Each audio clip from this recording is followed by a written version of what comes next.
Here's what we're looking at if you want to convert your whole house to run on rainwater. And the setup we'll be looking at here is if you want to use a single large tank to run your whole system off. Basically, as soon as you get to a point where you want to run your whole house on rainwater, there's quite a few extra considerations that you need to take into account when comparing to just using the rainwater as a backup. The main thing is that rainwater is actually very corrosive. It absorbs CO2 out of the air and it becomes quite acidic. So it's for a short period of time it's okay to run that through your house's supply, but if you run it permanently you will actually corrode away at the pipes and very often get pipes leaking in your wall or in the roof, and that's something that's very important to address with rainwater. Another thing, if you're running it permanently, is if you're running rainwater, you typically don't have anything like chlorine in the water, which normally on a municipal setup periodically cleans out the inside of your pipe network in the house.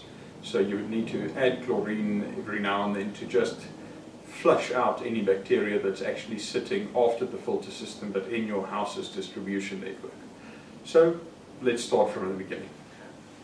First step is we need to clean the water as much as we can when it comes off of the roof. That we do with a Superhead first flush filter. A single one of these can handle about 100 square meters of roof area, and you can connect multiple of them in parallel if you want. Basically what this does is it flushes the first water that comes off of the roof, and you get rid of the dirt and bird droppings that might be left on your roof. And only once it's flushed sufficiently, then you start diverting the water actually through to your rainwater tank. For a setup like this, you typically want a larger tank, but you can run from as small as a 1,000 litre tank up to a 10,000 litre tank with the kind of system we're looking at here. What you would then have is you would have a in-tank UV light like we have in the front here, which is actually floating inside of your tank, and then its control box which just sits on the outside of the tank. Now if it's going to be your primary drinking supply, we often prefer if you keep the light on the whole time, but you can set it on a timer like you would with a backup system to only periodically come on and reduce the amount of bacteria in the tank, typically something like 6 hours a day or so. So then after the tank you would have a pump in place to supply your house. There are various options and this will depend on your specific situation, and that pump's outlet will split into two directions. The one is a recirculating loop that runs back to the tank with two components on it, the inline chlorinator and the calcite vessel, which is to correct the pH. This is a smaller version than the actual one, but it's for demonstration purposes. So what you would actually look at is, once you get new rainwater into the tank, that water is going to be corrosive. And you take something like a swimming pool pH testing kit and take a sample of the water and test the pH of the water. Ideally you want to get it between about 7.2 and 7.4, and what this unit in effect does is it slowly dissolves a very high pH compound into the water. So you need to manually, when you've had big rains, set the loop to not bypass the calcite vessel. This specific example is the bypass loop, which as an option we can supply with the unit. So you close this valve and open these valves to be able to run water through the actual calcite, and then you would run the water for a little bit, test your pH, run the water for a little bit, test your pH. So then you can, until you get to a point where the entire tank's water is in that ideal range of pH. If you don't do this step, you can get very bad corrosion in the house, but in the corrosion you normally see, the early signs of it is either a brown coming through if it's galvanized pipes, which is then the rust physically breaking off in the pipe, or a greenish bluish tinge which would be copper being corroded. So this is the one part of the bypass loop. Once you've got the pH set correctly, you would set it back to bypass this calcite and only have this chlorinator connected in. This chlorinator is a very simple unit, and you'd want to install it that this level is higher than where it actually enters the tank. Because what you'd want to happen is when you stop running water through it, it needs to drain into the tank.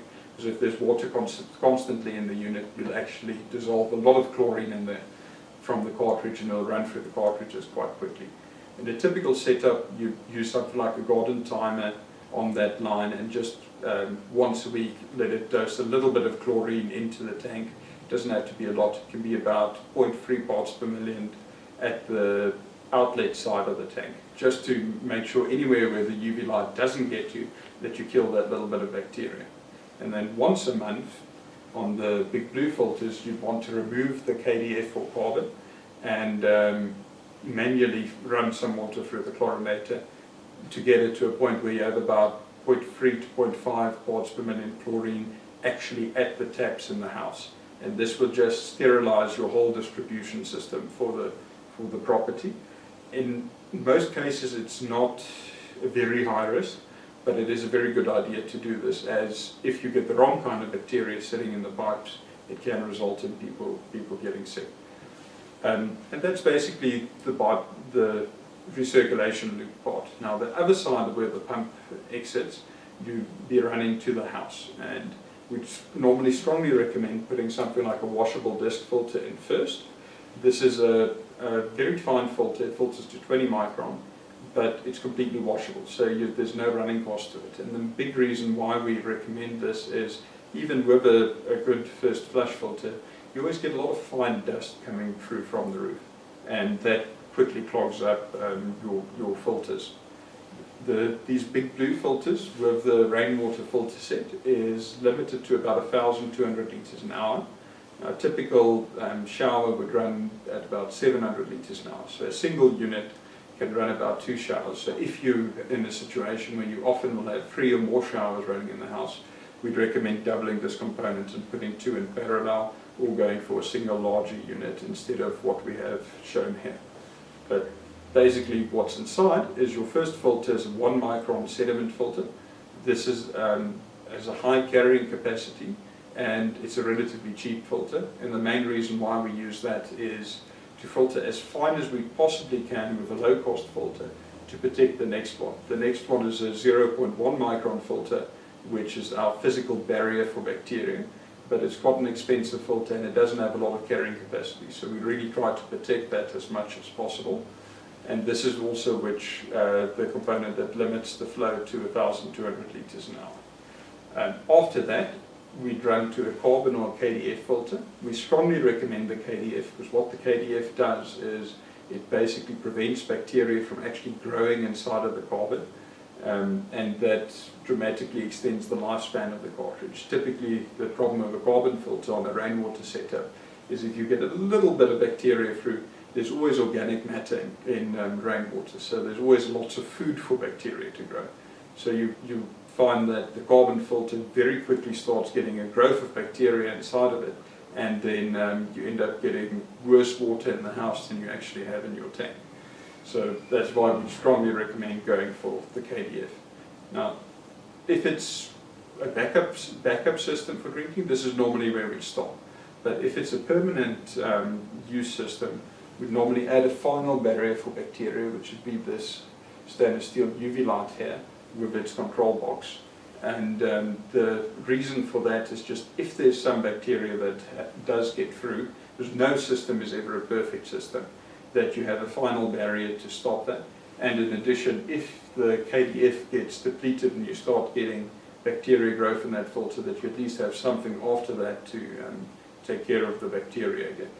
So this is basically what we feel is a good complete solution for rainwater. You can look at a slightly more basic setup, but this is as basic as you can get without cutting corners. If you skip any of these steps, you start to get to a point where you compromise. There's always something that can potentially sneak in, or something which is a downside if you skip any of the steps we're looking at here.